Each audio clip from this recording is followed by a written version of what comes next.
Hi అండి అందరికీ welcome back to my channel. ఈరోజు వీడియోలో అయితే లంచ్ ప్రిపరేషన్ అండి. ఇక్కడ నేనైతే బెండకాయ ఫ్రై అలాగే టమాటా రసం చేశాను. ఎలా చేసుకోవాలో లేట్ చేయకుండా చూసేద్దాం.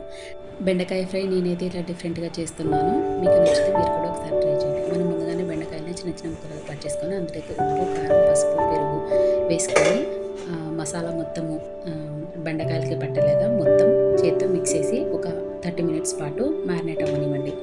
అవి మ్యారినేట్ అయ్యేలోపే నేను ఇక్కడ టమోటా చారు కోసం ప్రిపేర్ చేసుకుంటున్నానండి. 2 టమాటాలు తీసుకొని మీడియం సైజు వాటికి ఘాట్లు పెట్టేసుకొని కాసేపు బాగా ఉడకనివ్వండి. అవి ఉడికిన తర్వాత వాటిపైన ఉన్న తొక్క తీసేసుకొని మిక్సీకి మెత్తగా పేస్ట్ లాగా వేసుకోండి. మనం వేసుకున్న టమాటా పేస్ట్ని ఒక బౌల్లోకి వేసేసుకొని మనకు రసం ఏ క్వాంటిటీలో కావాలో అయితే అన్ని వాటర్ యాడ్ చేసుకోండి.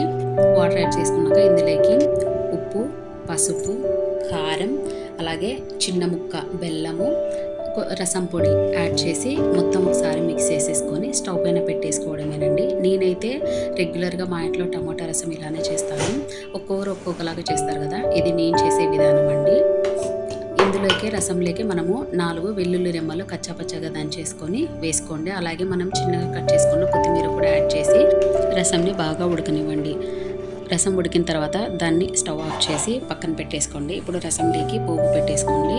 ఒక గిన్నె పెట్టేసుకొని ఆయిల్ వేసుకొని ఆయిల్ హీట్ అయిన తర్వాత దాంట్లోకి తిరువాత గింజలు, కరివేపాకు, ఎండుమిర్చి వేసి కాస్త ఫ్రై అయిన తర్వాత మనం రసంలోకి వేసి మూత పెట్టేసేయడమే అండి. మనకు వేడి టమాటా రసం అయితే రెడీ అయిపోతుంది.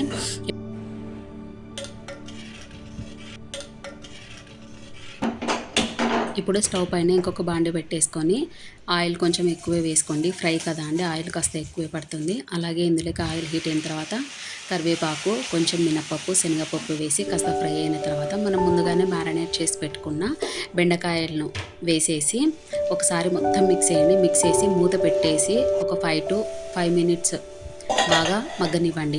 5 మినిట్స్ మగ్గిన తర్వాత మళ్ళీ ఒకసారి మూత తీసి కలుపుతూ ఉండండి. మధ్యలో అడుగు మాడనివ్వకుండా మనం కలుపుతూ ఉండాలి. అంతే అండి. ఈ బెండకాయ ఫ్రై మనకి రెడీ అవ్వడానికైతే మినిమం ఒక 15 to 20 మినిట్స్ అయితే పడుతుంది. ఈ 20 మినిట్స్ తర్వాత కొంచెం కొత్తిమీర జల్లేసుకొని ఒకసారి కలిపేసుకొని స్టవ్ ఆఫ్ చేసుకుంటే బెండకాయ ఫ్రై రెడీ అయిపోతుందండి. మీకు ఈ వీడియో నచ్చితే ప్లీజ్ లైక్ చేయండి, షేర్ చేయండి, అలాగే సబ్స్క్రైబ్ చేసుకోవడం మాత్రం మర్చిపోవద్దండి.